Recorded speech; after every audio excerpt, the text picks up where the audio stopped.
그렇죠. 이게 이제 장롱에 있던 건데 오늘 빛을 보게. 안 그래도 반짝반짝 빛이 나요. 네. 이거 하나 얻어 끼려고 내가 몸부림쳤던.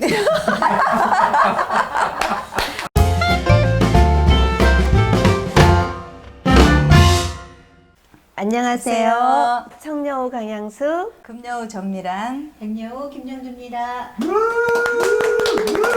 여우 갱들 방식. 꼭 해야 돼? 해야 돼? 냅둬 그럼. 할까?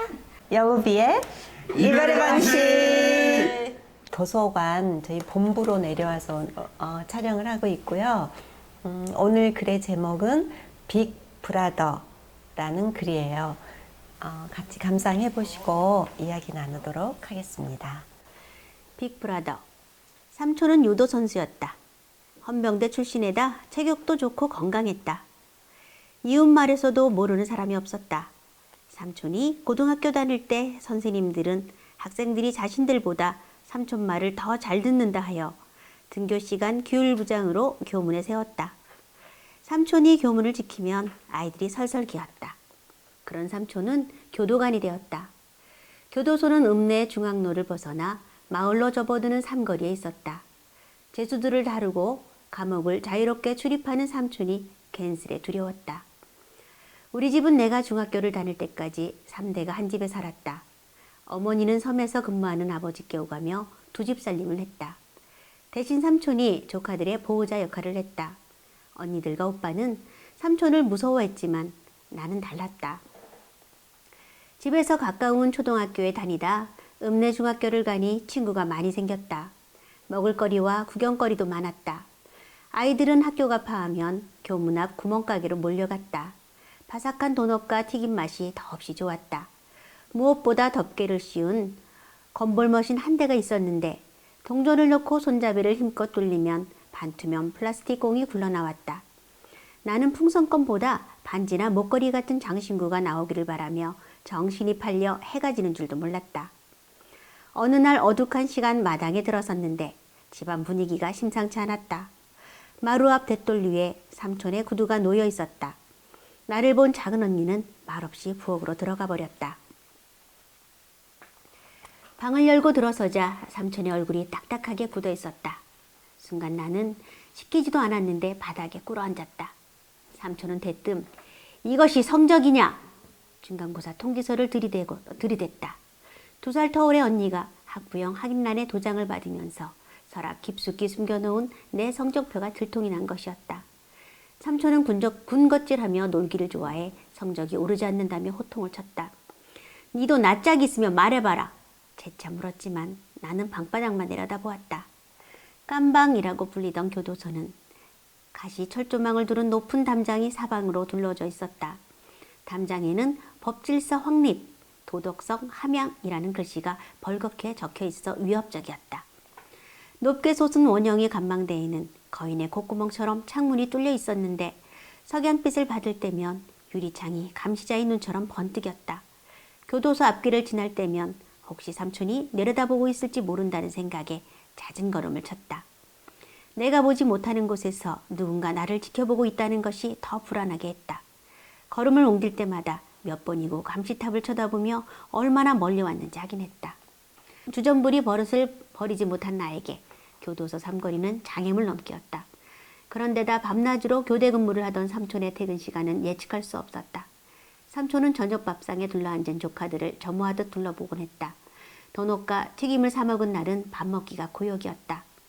여느 때처럼 삼촌이 눈치채지 못하도록 부지런히 숟가락질을 하려고 해도 뱃속에서 받아주질 않던 어느 날이었다. 삼촌의 부리부리한 눈이 내 쪽으로 쏠리는가 싶을 때 당신은 못 속여! 쇳소리처럼 날카로운 목소리가 날아들었다. 식구들은 나를 향한 말인 줄 알고 못 들은 척 숟가락질만 할 뿐이었다. 삼촌의 꾸짖음에 대꾸할 염치도 없으면서 뉘우침보다는 오히려 반발심이 치밀었다.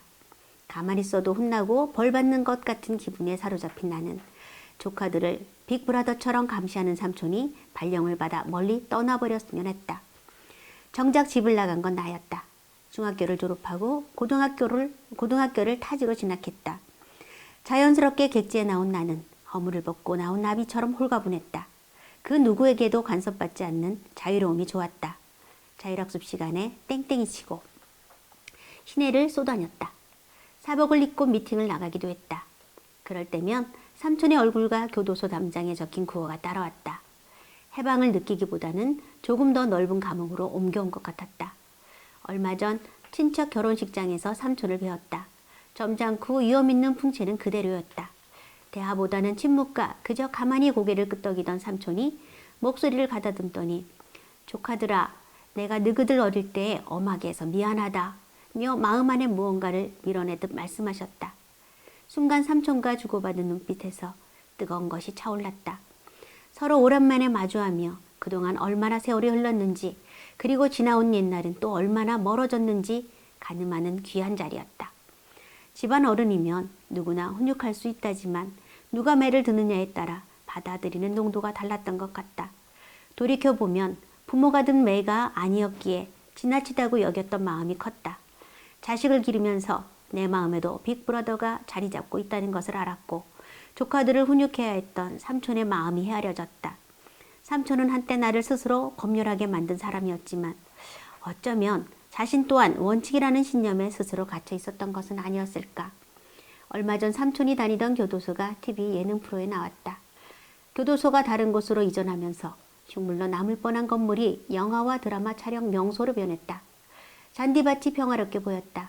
화면에 비치는 원형의 감시탑은 허름했고 낡은 담벼락에 적힌 법질서 확립, 도덕성 함양이라는 표어도 엉성해 보였다. 감방 철창 안에서 연예인들이 자유롭게 춤을 추고 게임을 하며 환하게 웃고 있었다. 감옥은 더 이상 감옥이 아니었고 삼촌도 빅브라더가 아닌 따뜻한 작은 아버지였다. 네, 이런 내용이었네요. 네. 그러니까 결국은 빅브라더가 누구?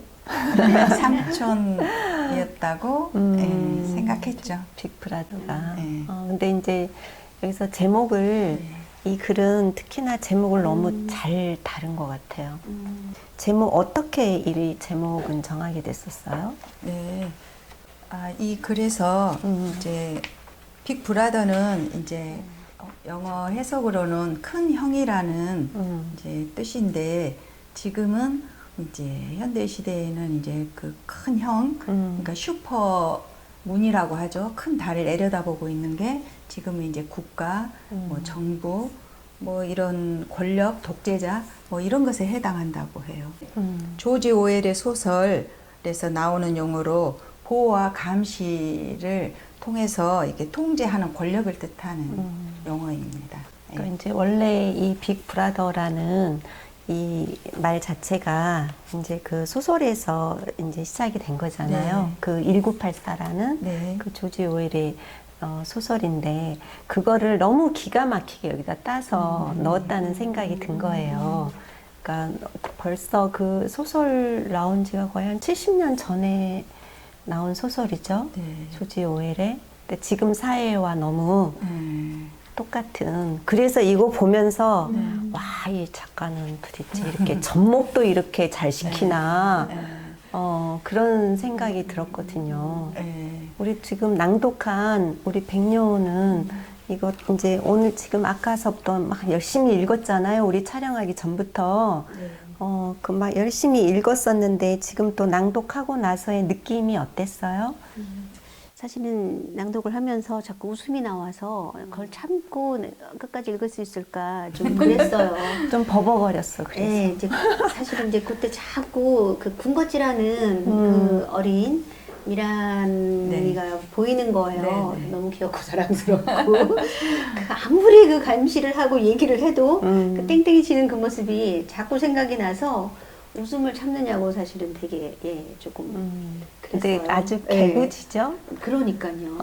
아주 그 어렸을 때부터 엄청 개구진 어떤 또 작은 아이를 그렇죠. 보는 것 같아서 사실은 되게 재미있었거든요. 재미있지만 이 제목은 빅브라더 이렇게 되어 있으니까. 네. 그래서 부모 입장이잖아요. 우리도 내 아이들에게는 빅브라더였었겠다. 그래서 같이 읽으면서도 이제 그런 생각 조금 들었어요. 근데 이제 금요는 그 자식을 키우면서도 나도 빅브라더였던 입장이 있다고 네. 이렇게 얘기했던 부분, 네. 그 자녀에게 어땠어요? 그러니까 요즘은 이제 빅브라보다 더한 것이 빅마더라고 해요. 그 말이 되게 찔렸던 게 제가 이제 자녀를 키우면서 내 안에도 삼촌한테 받았던 빅브라더가 있다는 걸 알았어요. 그런데 이제 그 통제하고 억압하는 것은 약자한테 가게 돼 있는데 가장 나한테 약자가 자식이라는 거죠. 더군다나 어리면 어릴수록 내가 통제하기 쉽고 또 내 통제에 잘 따라주고 그래서 정말 그 아이의 행복을 미래를 위한다는 어떤 명분으로 막 학습을 강요하고 또 혼내기도 하고 또 분풀이의 대상으로 또 삼기도 했던 그러니까 뜻을 잘 받아주는 부드러운 통제자였던 거죠. 아주 교묘한 그 빅브라더가 있었던 거죠.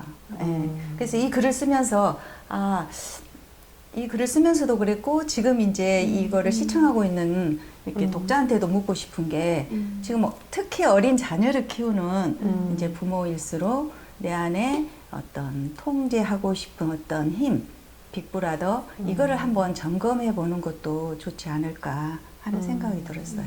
예.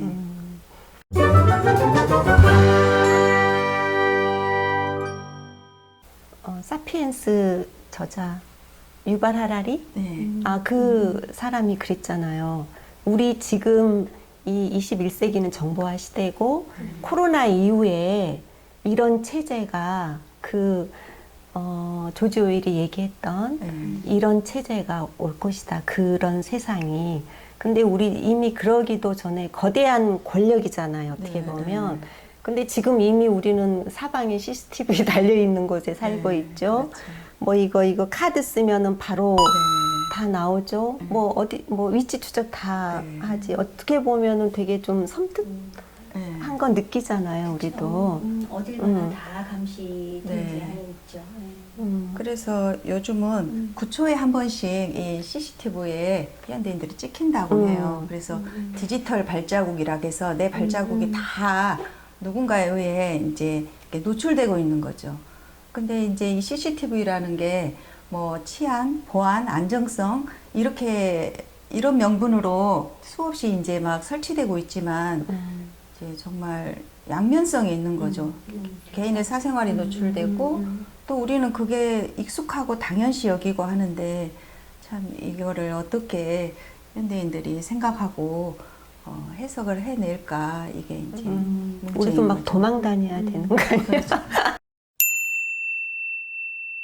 삼촌이 깜방 그 탑에서 나를 바라보고 있겠거니 했지만 금요는 딴짓을 하고 다녔잖아요. 그렇죠. 어떻게 보면 근데 그러니까 이제 우리 오빠 언니들은 정말 알아서 설설 기었어요. 근데 저는 이제 아버지가 이제 객지에 계셨기 때문에 어머니가 이제 왔다 갔다 하면서 용돈을 주고 가셨어요. 그 용돈으로 정말 배고플 때 그 요긴하게 요기를 때우면서 이제 써야 되는 돈이었어요.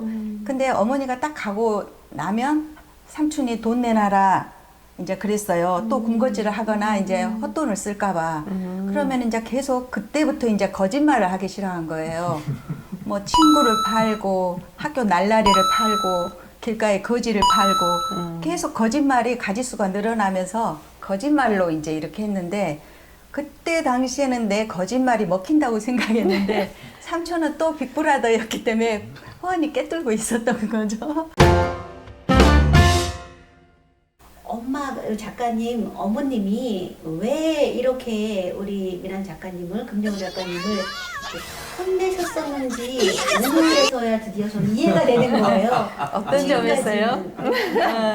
혼낼만 하네. 언니 오빠들은 이 막말로 사고를 치는 사람이 아니라서 삼촌이 굳은 얼굴이 있을 때 다 범인은 한 사람인 거야. 다 알고 있어서 자기들은 아니기 때문에 상관없으니까 숟가락질을 먹고 해서. 그냥 부엌으로 들어가고 그냥 아유 제가 또 저거 쳤구나. 졌던 거예요. 부엌으로 그냥 들어갈 때는 어. 너 오늘 죽었어. 이 느낌이었어. 정신을 못 속인다. 오늘 죽였어. 당신은 엄마 그 말이 입장에서 너무 재밌어요. 봤을 때는 아무도 걱정할 만한 자식들이 아닌 거예요. 그래. 근데 얘는 안 잡혀 고집이 세서. 그랬어. 금요일 그래서 네. 오늘 금요의 어떤 그런 성향들, 기질들 또라이? 그것 때문이었겠구나. 똘끼. 똘끼. 똘끼가 이제 사차원. 돼 네, 있었어. 네. 사차원. 왜? 나는 왜 쓰는가? 나는 왜 쓰는가? 나는 왜 쓰는가? 오늘은 왜? 네, 그거 조지웰의 그렇죠. 네, 책 제목이기도 네, 해요. 나는 나는 왜 왜 쓰는가? 의 조지 오웰은 네. 네 가지로 그거 요약을 했잖아요. 뭐였죠? 뭐 지금 생각나는 게 네. 그게 나를 내보여서 인정받고 싶어서. 야 인정해요. 네네네. 조지 오웰이 어렸을 때 너무 인정받지 못하고 자랐었기 때문에 나를 내가 인정받고 싶어서고 두 번째가 뭐 언어의 아름다움, 언어의 아름다움에 빠졌어. 얼른 좀 찾아주세요. 집집이가 다 챙겨서 다 자막 넣어줄 거예요. 집집이한테 넘기세요. 제가 기억할게요. 이러니까 촬영만은 않겠어요. 촬영만은 않겠어요. 집집이 부탁해요. 그 다음에 이 느끼하다. 사람은 그 1984 같은 것도 되게 미래지향적이고 네. 또 역사, 러시아라는 나라를 배경으로 가지고 쓴 거잖아요. 그 동물농장도 그러고. 그래서 역사적인 충동, 역사적인 어떤 충동, 그리고 마지막이 정치적인 거. 근데 이제 정치적인 거는 이 사람이 정치를 하고 싶어서가 아니고 이런 이 역사적으로 잘못된 것의 거짓에 대한 거를 내가 밝히리라. 어떤 진실을 얘기해야 될 필요가 있다고 생각하기 때문에 썼다고 그랬어요. 그러면 우리 금요우는 왜 왜요? 쓰는가? 지금 이거는 갑자기 생각난 네. 질문이었어요. 그 갑작스런 질문에 참 총체적인 난국에 처하죠.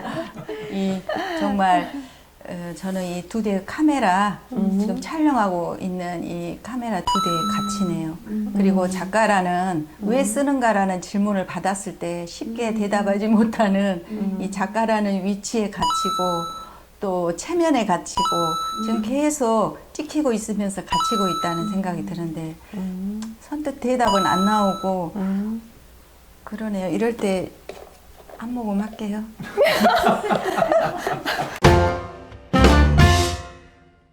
지금 갑자기 생각났는데 이 작가는 이제 강박이라는 게 가장 이렇게 쓰게 하는 요소라고 해요. 그래서 이제 제 안에 있는 이렇게 억압된 강박, 나를 늘 따라다니는 이 강박에 대해서 이렇게 쓰게 되는 것 같아요. 이제 정말 주의 깊게 살펴야 될 것은 진짜 자기 자신이 아닌가 하는 생각이 들었어요. 그럼 우리 내가 갇혀 있는 감옥은 어떤 건가 한번 생각을 해볼까요? 네. 다 같이 한번 생각을 해볼까요?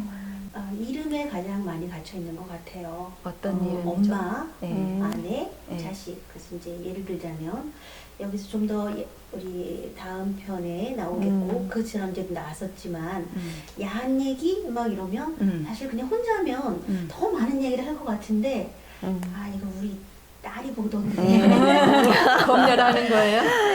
저는 시어머니입니다. 시어머니. 며느님이 시어머니. 보고 있어요. 며느리가.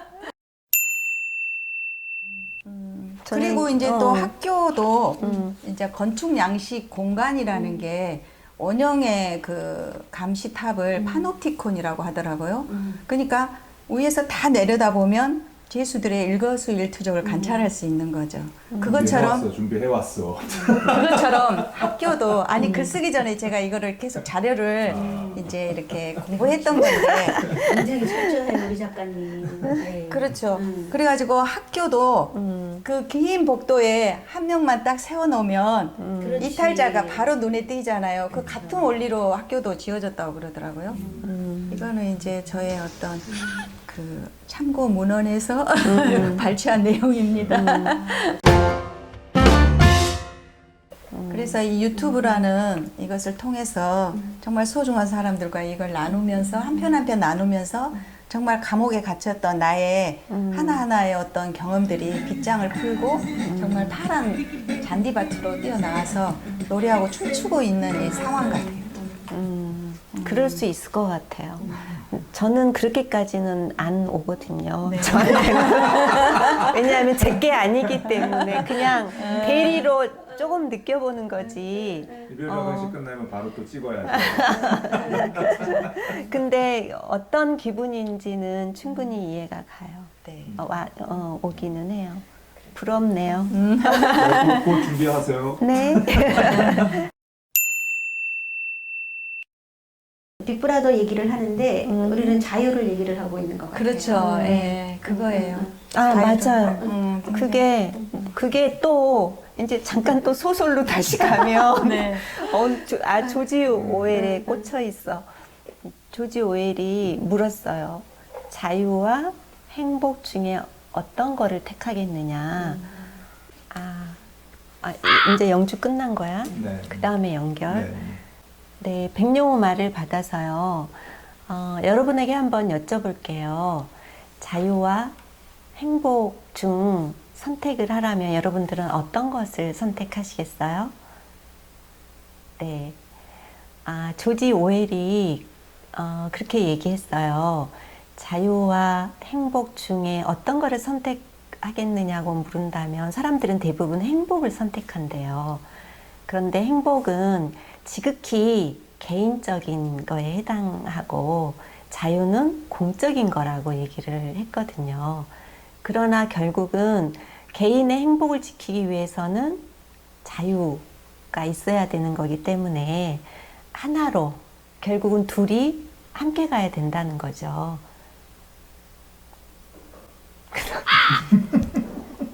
그래서 뭘 선택하고 그래서 싶으세요? 어쩌라고. 내 말이요, 어쩌라고. 나한테 자유를 선택하라고. 네, 애정을 담죠. 아니, 한마디 더 아니, 해요. 더 해. 안 돼! 그래서 그 조지 오웰은 네. 그야말로 그 1984라는 글을 자기 목숨을 걸고 썼다고 해요.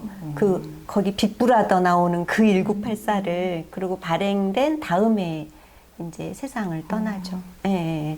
그러나 그는 행복을 택하지 않고 끝까지 자유를 선택했어요. 왜냐하면 그 자유가 있어야만 개인의 행복이 지켜진다고 생각했기 때문인 거죠.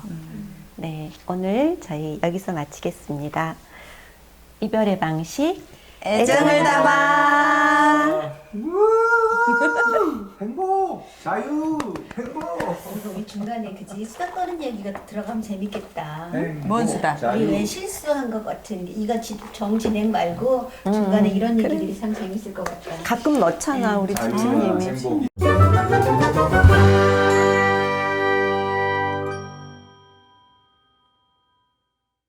시킨다고 해?